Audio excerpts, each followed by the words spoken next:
Harness the power of real-time communication in your Next.js application by integrating the Plivo API.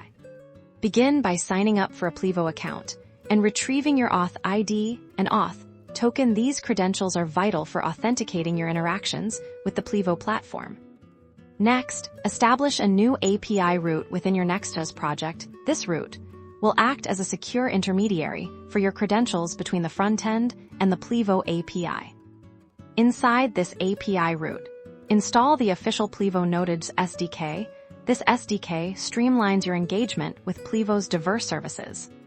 To send an SMS, instantiate the Plivo client with your credentials, then invoke the create message function, supplying your Plivo number as src, the recipient's number as DSD, and your message content as text.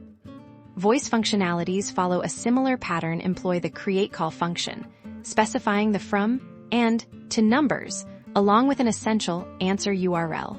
This URL directs Plivo to a document dictating call handling. Craft a straightforward Plivo XML document on your server. This document can instruct Plivo to speak text, play audio, or even reroute the call. Finally, integrate these features into your Next.js frontend by making API calls to your custom route. This enables triggering SMS or voice calls directly from your user interface for dynamic communication.